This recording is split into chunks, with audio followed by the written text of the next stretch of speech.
হযরত আলী শহীদ হয়ে যাওয়ার পর খেলাফতের দায়িত্ব ভার আসে হযরত হাসান রাদিয়াল্লাহু তাআলা আনহুর কাছে। হযরত আলীর ছেলে হাসান রাদিয়াল্লাহু তাআলা। হযরতে হাসান খেলাফত নেওয়ার পর তিনি চিন্তা করলেন যে মুসলমানের এই খেলা এই কতদিন চলবে। আর হযরত হাসানের ব্যাপারে আল্লাহ রাসূল বুখারীর বর্ণনা আছে, বলেছিলেন আমার এই নাতি, এভাবে বলছে আমার এই নাতি, আমার এই সন্তান, বলছে আমার এই নাতি এত মহব্বতের, এত আমার এই নাতির মাধ্যমে আমি আশাবাদী আল্লাহ দুইটা দলের মধ্যে চলমান বড় ফিতনাকে আল্লাহ রক্ষা রহিত করে দিবেন। রাসূল জীবদ্দশায় বলেছিলেন আমার এই নাতির মাধ্যমে। হযরত হাসান খেলাফত পাওয়ার পর 5-6 মাস কম বেশি হবে খেলাফতে অধিষ্ঠ থাকার পর হযরত হাসান নিজে গিয়ে আমির মুআবিয়াকে বললেন, চাচা আর কতদিন এগুলা চলবে, আমি আপনাকে যথেষ্ট যোগ্য মনে করতেছি, তাই খেলাফতের দায়ভার আপনাকে দিয়ে মুসলমানদের মাঝে এই বড় ফিতনা আমি রহিত করতে চাই। হযরত হাসান আমির মুআবিয়ার হাতে খেলাফতের দায়িত্ব দেওয়ার পর কিছুদিনের মধ্যে সারা পৃথিবীর মুসলমানদের মাঝে আবার শান্তির সুবাতাস বওয়া শুরু হলো। আমিরে মুআবিয়ার জামানায় ইসলাম আবার চতুর্দিকে ছড়ায় পড়া শুরু করলো। সুবহানাল্লাহ। আফগানিস্তানের কান্দাহার, কাবুল, বেলুচিস্তান, পাকিস্তানের লাহোর পর্যন্ত ইসলামের বিজয় পতাকা উড়ে শুরু করলো পাকিস্তান। আমিরে মুআবিয়ার জামানায় আফ্রিকার পুরো অঞ্চলগুলো, কঠিন কঠিন যে অঞ্চলগুলো যেখানে ইসলাম প্রচার করাটা কষ্ট ছিল, এই অঞ্চলগুলো আল্লাহ বিজয় দান করলেন।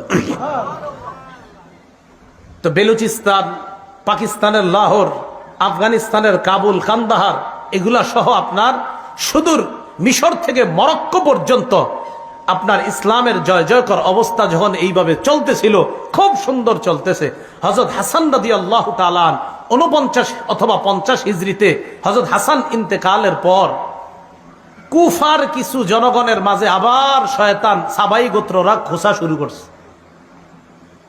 আপনার 41 হিজরি থেকে মোটামুটি আবার সুবাতাস ইসলামের।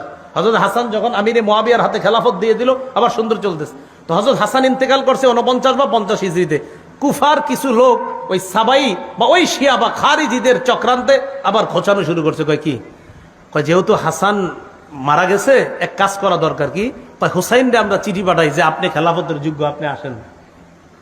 হযরত হুসাইনকে চিঠি লেখা শুরু করছে, হুসাইন আপনার মতো এরকম মানুষ থাকতে মুআবিয়া কি কেন খলিফা হবে? ওই আবার আগের ষড়যন্ত্র, ওই সেই আলীকে যেই কথাটা বলছিল আপনি থাকতে উসমান কেন খলিফা হবে, মনে আসেনি এই কথা? আবার হযরত হুসাইন ভালোভাবে বুঝতে পারছে, কয় এই জাতীয় উল্টাপাল্টা কথা আর লেখবা না, আমিরে মুআবিয়া তিনিই যোগ্য। হযরত হুসাইন এই কথার তেমন কোনো গুরুত্ব দেয় নাই, তাহলে তেমন কোনো কাজ করতে পারে নাই। 49 বা 50 হিজরিতে আমিরে মুআবিয়ার শাসন ক্ষমতা চলতেছে 60 হিজরি পর্যন্ত চললো। কয় হিজরি? 60 হিজরি। 60 হিজরি পর্যন্ত শাসন ক্ষমতা চলার পর আমিরে মুআবিয়া যখন মুমূর্ষু অবস্থা, চিন্তা করলেন কি করা যায়। ওই যে মুসলমানদের খলিফা নির্বাচনের পদ্ধতি 4টার একটা হলো পরবর্তী খলিফার নাম ঘোষণা করা। আমিরে মুআবিয়া ইজতিহাদ করে দেখলেন যে আমার পরে খলিফা কাকে বানানো যায়। তো তিনি দেখলেন যে আমার পরে খলিফা হিসেবে যোগ্য আমার ছেলে ইয়াজিদ। আমিরে মুআবিয়া দেখলেন। উলামায়ে কেরাম, ফুকাহায়ে কেরাম বলেন যে দেশ চালানোর যোগ্যতা আসলেই ইয়াজিদের ছিল। কি চালানো? কিন্তু তাকওয়া বা খোদাবিরুতা এই দিক দিয়ে হযরতে হুসাইন, আব্দুল্লাহ ইবনে ওমর, আব্দুল্লাহ ইবনে জুবায়ের, আব্দুল্লাহ ইবনে আব্বাস, আব্দুর রহমান ইবনে আবু বকর তখনও দুনিয়াতে জিন্দা। তাকওয়া খোদাবিরুতায় যে তারা শ্রেষ্ঠ, এতে কোনো সন্দেহ নাই। কিন্তু দেশ পরিচালনার যোগ্যতা যে ইয়াজিদের ছিল, এটা উলামায়ে কেরামও স্বীকার করে। তবে তাকওয়া খোদাবিরুতায় কারা এগিয়ে? হুসাইন, আব্দুল্লাহ ইবনে ওমর, আব্দুল্লাহ ইবনে জুবায়ের, আব্দুল্লাহ ইবনে আব্বাস, তারা এগিয়ে। আমিরে মুআবিয়া বড় বড় সাহাবী তাবিঈদের সাথে পরামর্শ করছে, আমি ইয়াজিদকে খেলাফতের দায়িত্ব দিতে চাই, আপনারা কি বলেন?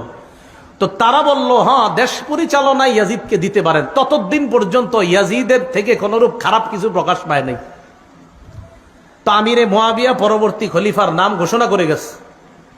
আমিরে মুআবিয়ার সম্পর্কে ইয়াজিদ কি হয়? ছেলে। হ্যাঁ, ইয়াজিদ যে খেলাফতের যোগ্য না, এই কথাটা হুসাইন রাদিয়াল্লাহু তাআলা আনহু সহ সাহাবায়ে কেরাম কেউ অস্বীকার করে নাই, যোগ্য না। তবে হুসাইন রাদিয়াল্লাহু তাআলা আনহু চেয়েছেন, না, বাপের ছেলে খলিফা হবে, এই পন্থাটা বের রহিত হওয়া দরকার। এটা যদি প্রতিষ্ঠিত হয় তো দুনিয়াতে দেখা যাবে বাবার অযোগ্য ছেলেরাও খলিফা হওয়া শুরু হবে। এটা হুসাইন রাদিয়াল্লাহু তাআলা আনহু ছিলেন না, বাপের ছেলেই খলিফা হতে হবে, এই নিয়ম পদ্ধতিটা এটা দুনিয়া থেকে উঠে যাওয়া দরকার। এটা না উঠলে খালি বাপের ছেলেরা যদি খলিফা হতে থাকে অযোগ্যরাও খলিফা হয়ে যাবে। এটা হুসাইন রাদিয়াল্লাহু তাআলা আনহুর চিন্তা, সঠিক চিন্তা। ইয়াজিদকে খলিফা নাম ঘোষণা করার পর 60 হিজরির 4 রজব আমির মুআবিয়া রাদিয়াল্লাহু তাআলা আন ইন্তেকাল করলেন, দুনিয়া থেকে বিদায় নিলেন। আমিরে মুআবিয়া ইন্তেকাল করছে যেদিন, সেদিন তখন তার ছেলে ইয়াজিদ, তখনও তিনি দামেস্কে ছিলেন না। তিনি তার বাবার মৃত্যুর সংবাদ পেয়ে আসতে আসতে দেখে জানাজা হয়ে অলরেডি আমিরে মুআবিয়াকে দাফন করাও হয়ে গিয়েছে। বাকি এতটুকু জানছে যে তাকেই খলিফা হিসাবে নাম ঘোষণা করে গেছে। ইয়াজিদ খলিফা হওয়ার পর চারদিকে চিঠি পাঠাইতে লাগলো, মোটামুটি সবাই আস্তে আস্তে তার খেলাফত মেনে নিতে লাগলো। প্রায় আপনার বড় বড় সাহাবীরাও তার খেলাফত মেনে নিতে লাগলো। তবে মক্কা এবং মদিনায় যারা আছে এদের মধ্যে বড় বড় কিছু সাহাবা তার খেলাফত মেনে নিচ্ছে না। হুসাইন রাদিয়াল্লাহু তাআলা আনহু ইয়াজিদ যে খলিফা হিসেবে অযোগ্য এটা উনি অস্বীকার করে না। তবে ইয়াজিদের খেলাফত প্রতিষ্ঠিত হয় নাই পরিপূর্ণভাবে, এটা হুসাইন রাদিয়াল্লাহু তাআলা আনহুর দাবি। এবং তার দাবি হলো না বাপের ছেলেই খলিফা হওয়া, এই পন্থাটা এই পদ্ধতি দুনিয়া থেকে রহিত করতে হবে। এই জন্য হুসাইন রাদিয়াল্লাহু তাআলা আনহুর সোজা কথা, ইয়াজিদের খেলাফত আমি মানি না। আব্দুল্লাহ ইবনে আব্বাসও মানেন নাই, আব্দুল্লাহ ইবনে ওমর মানেন নাই, আব্দুর রহমান ইবনে আবু বকর তিনিও মানেন নাই, আব্দুল্লাহ ইবনে জুবায়ের তারা কেউ মানেন নাই। এতটুকু বুঝে আসছে? ইয়াজিদ চিন্তা করলো আমারে সারা দুনিয়া যদি খলিফা মানে আর এই বড় বড় 5 সাহাবী যদি না মানে তো আমার তেমন কোনো ভ্যালু থাকবে না। মনে রাখবেন তখন কুফার গভর্নর যিনি, তার নাম নু'মান ইবনে বশীর রাদিয়াল্লাহু তাআলা, কুফার গভর্নর। বসরার গভর্নর যিনি ছিলেন তখন উবাইদুল্লাহ ইবনে জিয়াদ। আর মদিনার গভর্নর যিনি ছিলেন তার নাম হলো ওয়ালিদ ইবনে উতবাহ। ইয়াজিদ খলিফা হওয়ার পর ওয়ালিদ ইবনে উতবার কাছে চিঠি পাঠাইলো, তুমি যেইভাবে হোক যেই পদ্ধতি হোক তাড়াতাড়ি হুসাইন, আব্দুল্লাহ ইবনে জুবায়ের, আব্দুল্লাহ ইবনে ওমর, আব্দুল্লাহ ইবনে আব্বাস এদের থেকে তাড়াতাড়ি বায়াত নাও। এদের থেকে যদি বায়াত না নাও তাহলে কিন্তু আমার অবস্থা তেমন ঠিক হচ্ছে না, তাড়াতাড়ি এদের থেকে আমার পক্ষে বায়াত নাও। এতটুকু বুঝে আসছে? কুফা থেকে তখন শত শত চিঠি আসতে লাগলো হুসাইন রাদিয়াল্লাহু তাআলা আনহুর কাছে। হুসাইনকে চিঠিতে লিখতেছে, নবীর নাতি, আপনি হযরত আলীর সন্তান, আপনার মতো যোগ্য ব্যক্তি থাকতে ইয়াজিদকে আমরা কেউ খলিফা হিসেবে মেনে নিতে পারছি না। কুফার জনগণ আমরা কেউ তাকে খলিফা হিসেবে মানব না। কুফায় 1 লক্ষ লোক রেডি আছে ইয়াজিদের বিরুদ্ধে লড়াই করার জন্য, আপনি আমাদের কাছে চলে আসেন। কয় লাখ? 1 লাখ। হুসাইন এই চিঠি পায়া চিন্তা করলো আসলে কি 1 লাখ লোক আছে? হযরত হুসাইন রাদিয়াল্লাহু তাআলা আনহু দেখলেন আসলেই তো বিশাল একটা জনগোষ্ঠী ইয়াজিদকে এখনো খলিফা মানে না। আসলে কি জানেন, ওই সাবাইরা আলী রাদিয়াল্লাহু তাআলা আনহুরে যেভাবে হত্যা করছে তাদের টার্গেট হুসাইনকেও নিয়ে হত্যা করা, এটা তাদের টার্গেট। হুসাইন রাদিয়াল্লাহু তাআলা আনহুর কাছে এদিক দিয়ে চিঠি, এদিক দিয়ে গভর্নর হাউসে, মদিনার গভর্নর হাউসে ডাক পড়ছে। কার? আব্দুল্লাহ ইবনে জুবায়ের, হুসাইন, তাদের ডাক পড়ছে। আব্দুল্লাহ ইবনে জুবায়ের এবং হুসাইন রাদিয়াল্লাহু তাআলা আনহু গভর্নর হাউসে গেছে, যাওয়ার পর সরাসরি বলে ফেলছে অসম্ভব, ইয়াজিদের পক্ষে বায়াত হওয়া আমার পক্ষে সম্ভব না। গভর্নর হাউসের মধ্যে যখন হুসাইন রাদিয়াল্লাহু তাআলা আর আব্দুল্লাহ ইবনে জুবায়ের তারা কেউ ইয়াজিদকে খলিফা হিসাবে মনোনয়ন দিচ্ছে না, বের হয়ে আসছে। ইয়াজিদ এবার বলল প্রয়োজনে হুসাইনকে গ্রেফতার করা হোক, নাউজুবিল্লাহ, এরপরেও আমার পক্ষে বায়াত নিতে হবে। হুসাইন রাদিয়াল্লাহু তাআলা আনহু মদিনার অবস্থা বেগতিক দেখে পরিবার নিয়ে মদিনা থেকে রওনা করলেন মক্কায়। কোথায়? মক্কায়। মক্কায় রওনা করার সময় আব্দুল্লাহ ইবনে আব্বাস, আব্দুল্লাহ ইবনে ওমর তারা বাধা দিলেন, আপনি কই যান? কয় মক্কায় যাই। পরে আব্দুল্লাহ ইবনে ওমর কয় আপনি মক্কায় যাবেন না অন্য কোথাও? কয় না মক্কায়, আপাতত মক্কায় যাই। কয় তারপর? কয় তারপর দেখি। আব্দুল্লাহ ইবনে ওমর আল্লাহর রাস্তায় আপনি অন্য কোনো সিদ্ধান্ত নিয়েন না, মক্কায় যান, অন্য কিছু করেন না।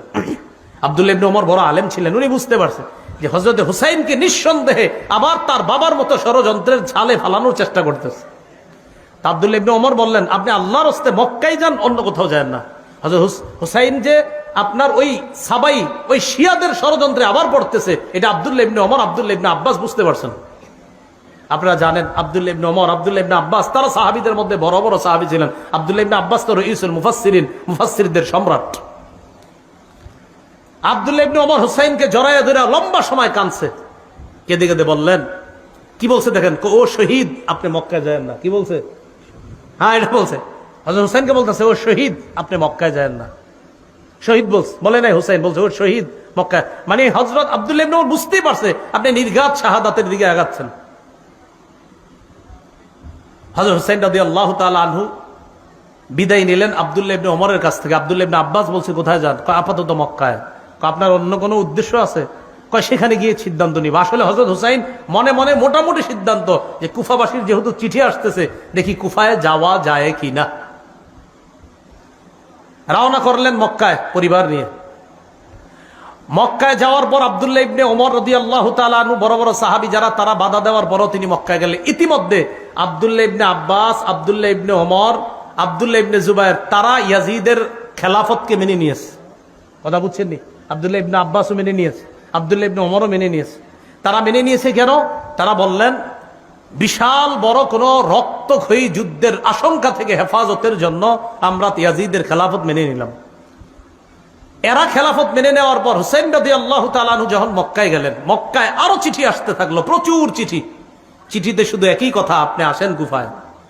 এক পর্যায়ে কুফার অবস্থা যাচাই করার জন্য হুসাইন তার চাচাতো ভাই মুসলিম ইবনে আকিলকে পাঠাইছে কুফায়। তুমি যাও কুফার অবস্থা যাচাই করে আমারে জানাইবা। মুসলিম ইবনে আকিল কুফায় যাওয়ার আগেই কুফার গভর্নরের নাম ছিল নোমান ইবনে বশির, মনে রাখবেন। ইয়াজিদ চিন্তা করলো নোমান ইবনে বাশিরকে যদি কুফার গভর্নর রাখি তাহলে ওনার দ্বারা তেমন কাজ হবে না। তেমন কাজ মানে অর্থাৎ ওনার দ্বারা হযরতে হুসাইনের বিরুদ্ধে তেমন কাজ নেওয়া যাবে না, কারণ উনি নরম সাহাবী। ইয়াজিদ কি করলো, বসরার গভর্নর উবাইদুল্লাহ ইবনে জিয়াদকে কুফার গভর্নরও বানায়া দিল। মানে দুই এলাকার গভর্নর একজনে বানায়া দিল। উবাইদুল্লাহ ইবনে জিয়াদ একটু শক্ত টাইপের মানুষ ছিল, স্বৈরচারী আচরণ তার মাঝে আগে থেকে ছিল উবাইদুল্লাহ ইবনে জিয়াদ। কুফায় এসে বলল উবাইদুল্লাহ ইবনে জিয়াদ। এদিক দিয়ে মুসলিম ইবনে আকিল কুফায় যাওয়ার পর দেখলো কুফার জনগণ আসলেই হযরত হুসাইনকে চায়। 12,000 মানুষ মুসলিম ইবনে আকিলের হাতে বায়াত হলো হযরত হুসাইনের পক্ষে। মুসলিম ইবনে আকিল যার বাসায় আশ্রয় নিয়েছে তার নাম হানি ইবনে উরওয়া। বলেন কি নাম? উরওয়া। এদিক দিয়ে উবাইদুল্লাহ ইবনে জিয়াদের কাছে সংবাদ আসছে যে হুসাইনের পক্ষে এক ব্যক্তি বায়াত নিচ্ছে, সে নাকি হানি ইবনে উরওয়ার ঘরের মধ্যে আছে। এই হানি ইবনে উরওয়ার ঘরে গিয়ে হানি ইবনে উরওয়াকে অ্যারেস্ট করে বন্দী করে নিয়ে আসছে। হানি ইবনে উরওয়াকে বন্দী করার পর মুসলিম ইবনে আকিল 4000-এর একটা বাহিনী নিছে হানি ইবনে উরওয়াকে ছুটিয়ে আনার জন্য, মানে জেলখানা থেকে বন্দী করে আনবে। জেলখানা থেকে বন্দী করে যখন আনার জন্য গেছে, যে যাওয়ার পর 4000 ওই মানুষ যাদেরকে নিয়ে গেছে এদের মা বোন ভাইয়েরা আইসা এদেরকে বুঝাইতে লাগলো, এই তোরা থাকিস না, এখান থেকে চল, যে যার যার মতো চল। এই কথা বইলা যখন নিয়ে গেছে, হযরত মুসলিম ইবনে আকিল পিছনে তাকায় দেখে আর আছে 60 জন। কয়জন ছিল? কয় হাজার আছে? কয়জন? একটু পরে দেখে 50 জন, একটু পরে দেখে 30 জন আছে, একটু পরে দেখে উনি ছাড়া আর কেউ নাই। এই যে জি, ইহাকেই শিয়া বলা হয়। ইহাকে কি বলা হয়? হ্যাঁ, খুব ধূর্ত। মুসলিম ইবনে আকিল একা একা রাস্তায় পথ চলতেছে, কই যাবে কি করবে কিচ্ছু বুঝতেছে না। হঠাৎ এক বাসার সামনে গিয়ে দেখে এক মুরব্বী মহিলা, তার নাম লেখছে অনেকে তোয়াওয়া, তোয়াওয়া কেউ লেখছে, আর অন্য নামও লেখছে। এই মুরব্বী মহিলা কয়, কে তুমি? উনি বললেন, দেখেন আমি অপরিচিত একজন, এই শহরে আমি অপরিচিত, আমি জানি না কোথায় থাকবো, আমার প্রতি একটু দয়া করবেন। আমি হযরত হুসাইন রাদিয়াল্লাহু তাআলা আনহুর একজন দূত হিসাবে আসছিলাম, আমার একটু আশ্রয় দেন। তিনি তাকে ঘরে আশ্রয় দিলেন। তার ছেলে আবার বাহির থেকে আইসা জানতে পারছে আমাদের ঘরে একজন মেহমান আছে, দেখে কি আম্মা আপনার ওই চুপে চুপে ওই মেহমানকে খানা পৌঁছায়, পানি পৌঁছায়। ছেলে সন্দেহ করলো আম্মা কাকে খানা দেন। এক পর্যায়ে বলতে বাধ্য হয়েছে যে এক ব্যক্তি আমগো ঘরে আশ্রয় নিছে। গিয়ে দেখে এই সেই ব্যক্তি, তার নাম মুসলিম ইবনে আকিল, যাকে গ্রেফতারি পরোয়ানা পুরা কুফার মধ্যে চলতেছে। উবাইদুল্লাহ ইবনে জিয়াদকে জানায়া দিল। জানায়া দেওয়ার পর মুসলিম ইবনে আকিলকে অ্যারেস্ট করছে। মুসলিম ইবনে আকিলের অ্যারেস্ট করার লম্বা হিস্টরি আছে, সেদিকে যাব না। গভর্নর হাউসের ছাদের উপর উঠায়া সেখান থেকে নিচে ফালায়া মুসলিম ইবনে আকিলকে হত্যা করছে।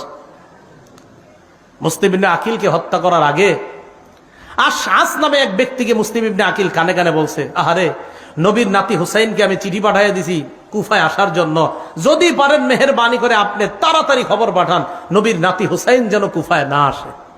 খবর কিন্তু পাঠাই দিছে কুফায় আসতে। এবার আবার বলছে খবর পাঠাইয়া দিয়ে বলেন যেন না আসে। ইতিমধ্যে হুসাইন রাদিয়াল্লাহু তাআলা আনহু মুসলিম ইবনে আকিলের চিঠি পায়া রওনা করে ফেলছে। রওনা করার সময় পদে পদে সাহাবায়ে কেরাম বাধা দিচ্ছে, আপনি কুফায় যায়েন না, নিরাপদ মনে হচ্ছে না। কয় কুফার জনগণ তো প্রস্তুত। কয় আমরা বিশ্বাস করি না, আপনার বাবার সাথে এরা গাদ্দারি করছে, আপনার সাথে গাদ্দারি করবে বলেই আমাদের বিশ্বাস। হুসাইন রাদিয়াল্লাহু তাআলা আনহু রওনা করলেন। প্রশ্ন জাগে, কেন রওনা করলেন? এর উত্তর হলো, হযরত হুসাইন রাদিয়াল্লাহু তাআলা আনহুর চিন্তা হলো যে আমি যদি এই মুহূর্তে কুফায় না যাই, এটা হবে একটা হাজার হাজার মানুষ আসলেই যদি ইয়াজিদের খেলাফত মেনে না থাকে তাহলে কি করা। হযরত হুসাইন রওনা করলেন। রওনা করার পর কিছু দূর যাওয়ার পর হযরত হুসাইন রাদিয়াল্লাহু তাআলা আনহুকে অনেকে বারবার বাধা দিচ্ছে। এক পর্যায়ে আপনার ইরাকের কাছাকাছি যখন চলে গেছে, তখন হযরত হুসাইন জানতে পারলেন যে ইয়াজিদের খেলাফত ভালোভাবেই শক্তিশালী হয়ে গেছে, কুফাতেও, বসরাতে, সব জায়গায়। অথচ হুসাইনের কানে ছিল কি যে ইয়াজিদের খেলাফত কুফায় নরবরে অবস্থা। আসলে নরবরে না, কুফায়ও ইয়াজিদের খেলাফত শক্তভাবে কায়েম হয়ে গেছে। হুসাইন রাদিয়াল্লাহু তাআলা আনহু যখন গেলেন, ওবায়দুল্লাহ ইবনে জিয়াদ একটা বাহিনীকে পাঠিয়ে দিল, যেই বাহিনীর প্রধান নাম হলো ওমর ইবনে সাদ। বলেন কি নাম? কতগুলা নাম বলছি আজকে, যদিও মনে থাকবে না আপনাদের, তো যাই হোক এরপরে শোনেন আর কি করা। এই ওমর ইবনে সাদের নেতৃত্বে একটা বাহিনী পাঠিয়ে দিছে হযরত হুসাইনের গতি রোধ রক্ষা করতে। মনে রাখবেন, হুসাইন রাদিয়াল্লাহু তাআলা আনহু কিন্তু জিহাদের উদ্দেশ্যে কখনোই যায় নাই সেদিকে, জিহাদের উদ্দেশ্যে যায় না। এর প্রমাণ উনি শিশু নারীদেরকে নিয়ে গেছে, আর শিশু নারীদেরকে মুসলমান কখনো জিহাদে নেয় না, তুমি গেছে এমনি। যাওয়ার পর ওমর ইবনে সাদের সাথে হযরত হুসাইনের সাক্ষাৎ করার পর হযরত হুসাইন বুঝতে পারছে যে ইয়াজিদের খেলাফত প্রতিষ্ঠিত হয়ে গেছে। হুসাইন সরাসরি বললেন, ঠিক আছে, আমাকে ইয়াজিদের কাছে যাইতে দাও। সুন্দর প্রস্তাব। এই ইতিহাস এই জায়গায় বলে আপনার যে হযরত হুসাইন বলছে, আমাকে ইয়াজিদের কাছেই যাইতে দাও, আমি দেখি ওখানে যে ইয়াজিদের কাছে আমি নিজেকে সুবর্দ করে দিব, আমি প্রয়োজন মাফিক ইয়াজিদের হাতে আমি প্রয়োজনে বায়াত হব, আমাকে ইয়াজিদের কাছে যাইতে দাও, সেখানে আমার তার সাথে কথা আছে। ওবায়দুল্লাহ ইবনে জিয়াদ, যে কুফার গভর্নর, সে কি করলো, ওমর ইবনে সাদকে বলল, হুসাইনকে যে কোনো মূল্যে গ্রেফতার করো। একটু তেরা টাইপের লোক। হযরত হুসাইন যখন দেখলো না আমাকে যে কোনো মূল্যে গ্রেফতার করতে চায়, তখন তিনি তিনটা প্রস্তাব রাখলেন হযরত হুসাইন। এক, আমাকে মক্কায় ফিরে যেতে দাও, যেখান থেকে এসেছি সেখানে। দুই, আমাকে ইয়াজিদের সাথে সাক্ষাৎ করতে দাও। তিন, অথবা মুসলমানদের কোন রাষ্ট্রে চলে যেতে দাও, সেখানে অন্য সাধারণ মুসলমানদের মতো আমি জীবন যাপন করব। এই তিনটা প্রস্তাব মনে রাখবেন। হযরত হুসাইন যখন দেখলেন যে আমাকে গ্রেফতার করতেই চায় ওবায়দুল্লাহ ইবনে জিয়াদ, উনি তিনটা প্রস্তাব দিলেন। এক, ইয়াজিদের সাথে সাক্ষাৎ করতে দাও। দুই, মক্কায় ফিরে যেতে দাও। তিন, ইসলামী রাষ্ট্রের কোন সীমানায় পৌঁছায় দাও, আমি সাধারণ মুসলমানদের মতো জীবন যাপন করব। এই কথা শোনার পর ওবায়দুল্লাহ ইবনে জিয়াদ তার যে বাহিনী পাঠাইছে, ওই বাহিনীর মধ্যে প্রধান ছিল ওমর ইবনে সাদ, আরেকজনের নাম ছিল শিমার। কি নাম? শিমার। এই ওমর ইবনে সাদ এবং শিমার, আরো কয়েকজন ছিল বড় বড়। শিমার ওবায়দুল্লাহ ইবনে জিয়াদকে বুঝাইল, কয় দেখেন, শিকার হাতে পেয়ে এইভাবে হাতছাড়া করাটা ঠিক হবে না। ওবায়দুল্লাহ ইবনে জিয়াদও একটু নরম হয়েছিল, হ্যাঁ ঠিক আছে, যেহেতু রক্ত যুদ্ধ হবে না, তো রক্ত যদি না হয়, রক্ত যদি জমিনে না পড়ে, এটা তো ভালো কথা। হুসাইন যদি এমনি বায়াত হয়ে যায় তাহলে এটা খারাপ কথা না, সমস্যা কি, হোক, ঠিক আছে, তাহলে তাকে ইয়াজিদের কাছে যাইতে দেই। শিমার বলল, আরে আপনি কি করতেছেন, এই শিকার যেটা পাইছেন এটা আর কখনো পাবেন না, হাত ছাড়া কইরেন না। ওবায়দুল্লাহ ইবনে জিয়াদ, হ্যাঁ ঠিক আছে, তাই তো, তাহলে গ্রেফতার করো। হযরত হুসাইন রাদিয়াল্লাহু তাআলা 9 মুহররম কুফা থেকে আপনার শামে, অর্থাৎ দামেস্কের যেখানে ইয়াজিদ আছে, সেখানে যাইতে প্রায় 900 কিলোমিটারের উপরে। কয়শো কিলো? সেখানে যাইতে আপনার প্রায় 18-19 দিন লাগবে। সেখানে মাত্র 5 দিন রাস্তা অতিক্রম করার পর প্রায় 45 অথবা 72.5 কিলোমিটার রাস্তা, 45 মাইল 72.5 কিলো আর কি, মাইলের কিলো তো আপনারা জানেন পার্থক্য আছে। 45 মাইল 72.5 কিলোমিটার অতিক্রম করার পর 10 মুহররম কারবালার প্রান্তরে গিয়ে উপস্থিত হয়, অথবা 9 মুহররম রাতের আগেই সেখানে উপস্থিত হয়। উপস্থিত হওয়ার পর ওমর ইবনে সাদের নেতৃত্বে সেখানে তাদের দলবল রেডি। হযরত হুসাইনের সাথে মাত্র 72 জন। হুসাইন রাদিয়াল্লাহু তাআলা আনহু বুঝতে পারলেন যে আমাকে কোনোভাবে ইয়াজিদের কাছে আর যেতে দেওয়া হবে না। 10 মুহররম সকালবেলা ফজরের নামাজ, এই নামাজে ওমর ইবনে সাদ তার নেতৃত্বে দলবল নিয়ে উপস্থিত ফজরের নামাজ পড়লো। কোন কোন বর্ণনাকারী ঐতিহাসিকরা লেখছে এরাও হযরত হুসাইনের ইমামতিতে ফজর পড়ছে। হুসাইন ইমামতি করছে, ওই বিরোধী দলও তারা হযরত হুসাইনের ইমামতিতে নামাজ পড়ছে। কারবালার প্রান্তরে ফজরের নামাজের পর যুদ্ধের ঘোষণা হলো। এর আগের দিনের রাতের ব্যাপারে ঐতিহাসিকগণ কিছু কথা লেখছে। হযরত হুসাইন তাঁবুর মধ্যে ঘুমায় আস, কিছু স্বপ্ন দেখছে, তার বোন পাশে ছিল। স্বপ্ন দেখার পর হঠাৎ উঠে উঠছে, বোন জিজ্ঞাসা করছে ভাইজান কি হয়েছে? হযরত হুসাইন বললেন কিছু না। আবার বলছে কি হয়েছে? তো বললেন অচিরে আমি আমার নানার সাথে সাক্ষাৎ করব, অচিরে আমি আমার নানার সাথে সাক্ষাৎ করবো, ইত্যাদি আরো অনেক স্বপ্নের কথা লেখছে। বোন কান্না শুরু করছে। হুসাইন বললেন সাবধান, আমি ইন্তেকালের পর তোমরা আমারে নিয়ে মাতম করবা না। কি করবা না বলেন জোরে, কি করবা না? কি করতেছেন? হযরত হুসাইন বলতেছে এই সাবধান, আমি ইন্তেকালের পর এই সমস্ত কিছু করবা না। বোন রে বলতেছে হুসাইন। তো হুসাইনের অনুসরণ দাবি কইরা, হযরত হুসাইনের অনুসরণ যদি করেন যে আমরা তার আশেক, আশেক দাবি করে উল্টা পাল্টা যদি তাকে কেন্দ্র করে আমরা করি, এটা হযরতে হুসাইনের প্রতি মোহাব্বত হবে না, এটা বরং ওই সাবাই গোত্র যেই মিশন বাস্তবায়ন করতে চেয়েছে ওই মিশন বাস্তবায়নের একটা প্রতিফলন এই যুগেও ঘটে। যারা হুসাইনকে কেন্দ্র করে নিজেদের শরীর রক্তাক্ত করে, শরীরের উপর জুলুম করে, এটা হুসাইনের মোহাব্বত পরিচয় না, বরং ওই সাবাই গোত্রের মোহাব্বতের পরিচয়টা। যারা চাইছে মুসলমান উল্টা পাল্টা করতে থাক, নিজের বোনরে বলছে এক সাবধান, কান্নাকাটি করবা না। আপন বোনরে বলে দিছে এগুলো করবা না, আমার ইন্তেকালের পর উল্টা পাল্টা কিছু করবা না। একদম স্পষ্ট আল বিদায় নেহার বর্ণনা। 10ই মুহররম কারবালার প্রান্তরে লড়াই শুরু। লড়াইয়ে আপনার নু'মান ইবনে বশির রাদিয়াল্লাহু তাআলা আনহু সেখানে এসেছিলেন। না, নু'মান ইবনে বশির না, আপনার ওই প্রান্তরের মধ্যে হুর ইবনে জিয়াদ তিনিও এসেছিলেন। এই হুর ইবনে জিয়াদ যখন দেখলেন নবীর নাতির বিরুদ্ধে আমরা অস্ত্র উঠেই দিয়েছি, অনেক মায়া লেগে গেছে, তিনি জোরে একটা চিৎকার দিলেন, এই তোমরা কার বিরুদ্ধে লড়াই করতেছো? এ তো মুহাম্মদ সাল্লাল্লাহু আলাইহি সাল্লামের নাতি। উনি তার দল ছেড়ে হযরত হুসাইনের দলে যোগ দিছে কয়েকজন নিয়ে। তো তিনিও লড়াই করতে করতে শহীদ হয়ে গেছে। হযরত হুসাইনের সাথে যারা ছিল আস্তে আস্তে সবাই শহীদ হয়ে গেছে। হযরত হুসাইনের সন্তান আব্দুল্লাহ, আরে নাবালেগ শিশু বাচ্চা, এই বাচ্চাটাকে শহীদ করে দেওয়া হয়েছে। হযরত হুসাইন একা কারবালার প্রান্তরে। কারবালায় হযরত হুসাইন যখন একা, বিপরীত পক্ষ সৈন্য যারা, তাদের মাঝে কেউ সাহস করতেছে না হযরত হুসাইনকে হত্যা করার জন্য। হযরত হুসাইনের ব্যাপারে ঐতিহাসিকগণ লেখছেন, উনি যখন একা লড়াই করতেছিলেন মনে হচ্ছিল যেন হাজারো যোদ্ধার শক্তি নিয়ে লড়াই করতেছিলেন একা। তো এক পর্যায়ে উনি নিস্তেজ হয়ে এক জায়গায় বসা, কেউ তার উপরে তরবারি উঠানোর জন্য সাহস করতেছে না, কারণ প্রত্যেকের চিন্তা যে আমার তরবারি দ্বারা যেন নবীর নাতির শহীদ না হয়। প্রত্যেকের যে না, ও মা, আমার তরবারি যেন নবীর নাতির উপরে না পড়ে, প্রত্যেকে এই ভয় পাইতেছে যে না আমি না। আরেকজন কয় আরে তুমি করো, প্রত্যেকে বলতেছে না অন্যজন। সীমার চিন্তা করে দেখলো ঘটনা কি, কেউ হত্যা করতেছে না কেন। হঠাৎ বললো আচ্ছা তোমরা দুশ্মনের উপর অস্ত্র চালাচ্ছ না কেন? সীমারের এই কথা শুই না, আরেকজনের নাম সিনান। এই সীমারের কথায় সিনান, কেউ কেউ আরেকজনের নাম লেখছে আপনার, তারা দুইজনে মিলে একজন অস্ত্রের আঘাত করছে, আরেকজন বর্ষার আঘাত করে হযরত হুসাইনের দেহ থেকে, কল্লা থেকে মস্তক আলাদা করে দিচ্ছে কারবালার প্রান্তরে। হযরত হুসাইন রাদিয়াল্লাহু তাআলা আনহু শহীদ হয়ে গেলেন কারবালার প্রান্তরে। হযরত হুসাইন রাদিয়াল্লাহু তাআলা আনহুর শাহাদাত, এটা কেন্দ্র করে আমরা যে বিষয়গুলো বুঝি, যে সর্বশেষ তিনি চেয়েছিলেন ইয়াজিদের সাথে দেখা করার জন্য, তিনি মক্কায় ফিরে যেতে চেয়েছিলেন, তিনি চেয়েছিলেন ইসলামী কোন রাষ্ট্রে চলে যাওয়ার জন্য। এই জায়গায় খলনায়ক হিসেবে যাদেরকে দাঁড় করানো যায়, উল্লেখযোগ্য একজন উবাইদুল্লাহ ইবনে জিয়াদ, সিমার, সিনান, তাদেরকেও দাঁড় করানো যায়। আর ইয়াজিদের সেই ঘোষণা যে উবাইদুল্লাহ ইবনে জিয়াদকে বলেছিল যে শোনো, আমার বিরোধিতা যেই করবে তাকে অ্যারেস্ট করবা, তাকে গ্রেফতার করবা, যাকেই আমার বিরুদ্ধে পাবা তাকে অ্যারেস্ট করবা। এই ঘোষণাটাও এটা সঠিক ঘোষণা ছিল না।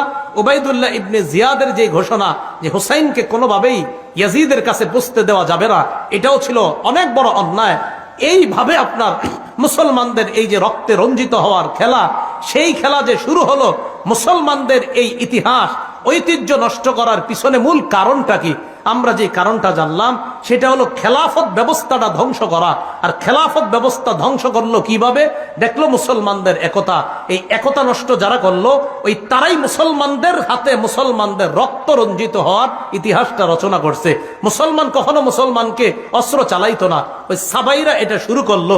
এইভাবে আস্তে আস্তে আপনার স্পেন শাসন করলো 800 বছর। এই স্পেনও শাসন 800 বছর করার পর মুসলমানরা এক ষড়যন্ত্রের শিকার হয়ে স্পেন হাতছাড়া করলো। ভারত উপমহাদেশ প্রায় 400 বছর শাসন করলো, এখানেও মুসলমান ষড়যন্ত্রের শিকার হলো। মূল কথা মনে রাখবেন, মুসলমান ঐক্যবদ্ধ জাতি হিসাবে থাকতে হবে।